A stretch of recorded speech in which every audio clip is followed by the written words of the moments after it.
and the man who finished second that afternoon as well. Trevor Bayne and Carl Edwards. I know Carl really appreciates that mention. Gentlemen, welcome to the stage. We'll start with Trevor. You've had kind of an eventful off-season, haven't you? First, I'm going to offer my congratulations and let you explain. Appreciate it. Yeah, it was a congratulations with nothing to do with racing for once. So I got engaged over the off-season. Pretty excited about that. And, that was pretty much the biggest event of my off-season. I didn't do much other than that. I just hung out in Knoxville, Tennessee with the family and had a great Christmas and all that. And made a homemade snowboard park in our front yard with all the ice off the top of the ice skating rink. We had the Zamboni dumping in our truck. We made a snowboard park. So that's about it. And Carl, welcome as well. Before you came back this afternoon or this morning to get back to work, what was your off-season like? I didn't do very much. I worked on my robot voice. That's really what I did. We Domo Marigato. So just hung out in central Missouri, and I didn't build a snowboard park. That sounds like fun. Yeah, we've been working on our farm stuff. Which you don't do a lot in the wintertime, really. Clean the windows on the tractor and stuff. But I was complaining today on TV. I'm not on Twitter, but Jeff Gordon and Jimmy Johnson and all those folks are, and they've kind of ruined me a little bit because I had my wife convinced that hanging out in Missouri was the way to go for winter, and then she started seeing their Twitter pictures of all these exotic places. She's like, well, we should just get with them and get their vacation plans and just go there. And it's like, man, I just want to stay home. So I didn't get to go to Vegas either because we ran terribly last year. So that was frustrating. But that makes me happy to be here, though. It's been a long off season for me. Fantastic. While you've got the microphone, Carl, we'll go to our Facebook chat. And Keith has a question for you. Will you run some nationwide races this year? And if so, do you think they'll help your Cup effort at all? That's a good question. I don't know if I'll run any nationwide races. Trevor's running all of them. Travis Pastrana's running all of them. And so there will be 2 full-time teams, so I'm hoping there'll maybe be an opportunity. Last year we ran 1 race, and we won, which was a blast. And it was good for me, I think, because that was the only thing I won last year. Which is still a big deal to win a nationwide race, but that was it was kind of neat to be able to do that. So maybe we could do that some more this year. That would be good. It's up to Jack and whether we can have sponsors or not, whether they find sponsors for us. Do you miss running that series on a regular basis? Yes, I do. It's a lot of fun. It really is neat to run on Saturdays because you get to race with guys that you don't race with every Sunday. I'm thinking of that race when Trevor, my good buddy, was following me on that restart at Texas a year or 2 ago, and then you moved me out of the way and won. With Charlotte. Oh, but I did.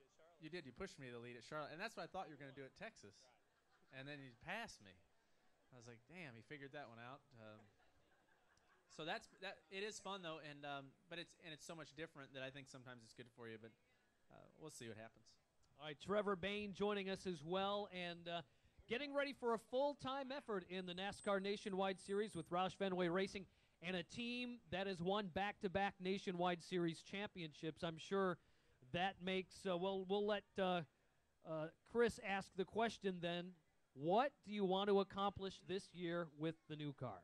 Well, I think, in the Nationwide Series, I'm really excited about that opportunity. Last year, my season wasn't the best. We didn't have much opportunity in Nationwide race. I didn't have the same average as Carl. We ran 5 races, and unfortunately we didn't win any, but we did have some strong runs. At Bristol, we set the pole and ran top 5 most of the day, and, I think we were like 4th in the points at that point. So going into next season, I think we've shown potential that we can run for that championship, just like Ricky and Mike Kelly have done together the last couple years. And after spending time with them in the offseason, it's no wonder that they were able to win championships. Mike Kelly is such an awesome leader. And, 9 o'clock at night the other night, he called me. He's like, hey, man, I know you got to move here soon. I'll be over to help you load up boxes or anything. And it's away from the racing part also. And I think that's what makes him such a personable, easy-to-work-with guy.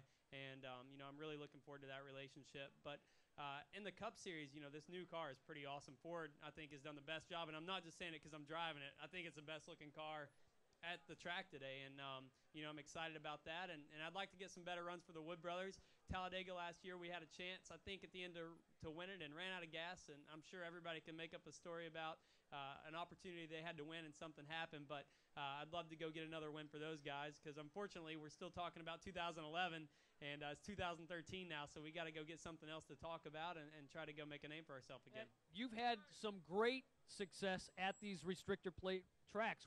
Are you very confident when it comes to Daytona, Talladega? What is it that really works for you at these places? Well, I thought I was until lap 2 when we got wrecked here in the 500 last year. You go from winning it to being out after watching it rain for 3 days, and so anything can happen at these places. I'd much rather be good at a place like Texas or Atlanta or Charlotte where you have a little bit more control. So we got to work on those places because here it's really anybody's race, and we were fortunate enough to win one, and we'll take any wins that we can get, but you can also be taken out of it in a heartbeat. So we're going to go for it again coming up in February, but we're really working on our other programs too so we can be more competitive every weekend. We'll go back to our Facebook questions. Carl, Fred has one for you. What do you and your team need to do to be back winning races in 2013? That's a good question, Fred. I'd take any suggestions you've got. That would be wonderful. I've heard just about everything, and I mean just everything from you got married, so slows every man down. If you guys give me that, then but when we were winning a lot, it was because I got married too. So I guess it could go either way, but. One guy, a couple of people actually have come up to me, and I thought they wanted an autograph or something, and they're like, man, I lost a lot of money on you last year. Like, hey, sorry about that. I lost a lot too myself. But I really don't know exactly what happened. We had a lot of bad luck. We didn't run very well, and there's really no excuse. It's like Trevor said. You can always come up with an excuse. So what I do is every day I get up, try to be the best I can be. I try to go be the best driver I can be, and I feel like having Jimmy Finnig and that crew is going to be huge for me. When I went into his office for the first time, I asked him a couple questions like, well, how do you want me to do this? How do you want me to talk to you? He's like, well, this is how Bobby Allison did it. This is how Mark Martin did it. He went down a list. Kurt Busch, Matt Kenseth, guys that have won championships and races. And for me to have that kind of father figure guy to keep me in line, I think is going to be very good.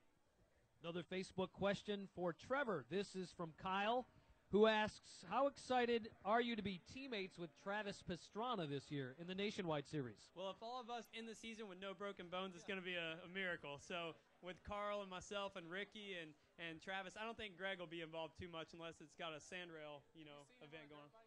Yeah, he is pretty crazy on a dirt bike. So we've got crazy guys on our team, and unfortunately, Travis is coming on now, and that's probably going to push us to the next level. But that's about the only unfortunate part. Travis is an awesome guy, and we were going to be teammates at Diamond Waltrip Racing a couple years ago, and I went out to watch him jump his rally car at the Red Bull No Limits deal, and he's just a really incredible person and talented in everything he does. So I think he's going to bring a lot to the team, and having 2 race teams again. Chad Norris is going to be a crew chief on that, who's a good friend of mine and a crew chief that worked for both of us, or with both of us, and having him in the second team is going to be a big bonus for us with our team with Mike Kelly. Arlene had a question for Carl, and I'll paraphrase. She asks about pressure for Carl this year. She referred to last year, but, I'm wondering, is there more pressure on somebody to repeat after a fantastic season or to up their performance after a somewhat disappointing year? That's a good question. Everybody always asks about pressure, and I think for all of us, we put a ton of pressure on ourselves. So I think it's harder when you're doing well, personally, because you keep raising your level of expectation, and that's what makes last year so tough. Feels like I was just laying in the dirt, somebody's kicking me for a whole year. I mean, it's like, man, this is not why I race. I thought I love racing, and I told my wife, I think I really just love winning. So we've got to get back to doing that, and I don't think there's really any pressure more than what I put on myself, but trust me, I go to bed every night thinking about it. I wake up thinking about it, and it is winning that championship. That's what I'm here to do, and I'm going to do the best I can, and when the opportunity comes, I hopefully will be able to take advantage of it. Louise has a question for Carl as well about, and I think I missed it, but it was about, will you be joining the ESPN crew for some of the Nationwide Series broadcasts the way you did last year? I think I'm going to do a couple of them. We haven't worked it all out. There's really not much to work out. I just show up and talk, but I do have to wear a suit. I keep my tie tied. I don't know if anybody else does that, but it's the best. I've tied it one time. So every time you see, and people get on me, a couple people have noticed I wear the same shirt and tie every time. You wear the shorts Yeah, I don't. You know what? I need to wear shorts underneath. That'd be a good idea. If I get some black shorts, like. But that is a lot of fun. It's a different perspective. I think that the thing that shocked me the most, that you know this, you live it. It's such a big responsibility to talk about what's going on the racetrack, because as a competitor, I give my heart and soul. Trevor does. All these guys do to do the best we can. And when something happens, and you're the one who has to say what happened, it's kind of stressful. You're like, don't mess this up, because you're gonna make that guy mad, first of all. And you're going to look like a major idiot if they show another replay and it's not what you said it was. So it's a different type of pressure.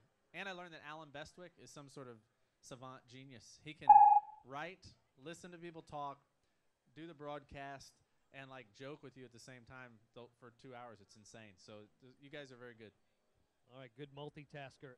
For Trevor, Michelle wants to know about your level of excitement now after a couple of seasons where you were part-time in both the Sprint Cup Series and the Nationwide Series, now to be back full-time in the Nationwide Series going for a championship. Just how excited are you? Well, it's kind of weird. Honestly, last year felt more busy than a full-time year because I didn't have a schedule and I was just kind of wandering around everywhere. I'd show up at the racetrack and not have anything to do. And I've always hated schedules, but I found out last year that I like them. I like having something to do every weekend and knowing that you're going to the racetrack on a Thursday, coming back home. And being competitive every weekend. There's something to be said for running for a championship and having that points battle. You know, sometimes in a Cup car when you know you're part-time and you're running around 20th and you want to get to 15th and you always have that drive, but when you have points involved and you have, you know, it brings that level of excitement even when you're battling for 19th and you can, you know, race this guy like it's for the win. And you know, I haven't been able to do that for a little while, and I'm excited about it. If you would have told me we won the 500 and then we weren't running full-time after that, I would have thought you were crazy. So I feel like I've been through a 10-year career in about 2 years now, and I'm not turning gray yet, but I'm sure I will be soon. And this season's going to be a lot of fun. You know, seeing what these guys have done with it already, I'm excited about it, and I think it's going to be a great year. So when Carl wins a race, he's got this really cool backflip tradition. Have you thought about establishing your own way of celebrating race victories? I mean, good thing he got that practice last year, huh? That one backflip, he still got it. So, you know, for me, I have no idea what I'm going to do. I used to win quite a bit, and here lately I haven't got to practice mine either, so I got to come up with something good. I think Ricky did it with the steering wheel hanging out doing donuts. You know, Tony Stewart, what? Yeah, out the window while I was doing it, like the monster trucks, you know. Tony Stewart climbs a fence. He does backflips. I'm not an acrobat, so I don't know. Maybe I'll just lay on the ground and roll down the racetrack or something like I'm on fire. He does the slide. It didn't work the first time, though. So you got to practice a lot before you win, because Austin, he about flipped over forwards on the grass. Fantastic. Carl Edwards, Trevor Bayne, thank you for spending time with us here on Facebook and at Daytona International Speedway. Appreciate your time. Best of luck this year. Thank you, guys. Thanks, guys. Thank you guys for coming out. This is pretty cool. There's a lot of folks out here. This is really neat for us, so thank you guys. Still to join us here on the Facebook stage, we've got Eric Almirola and David Reagan here.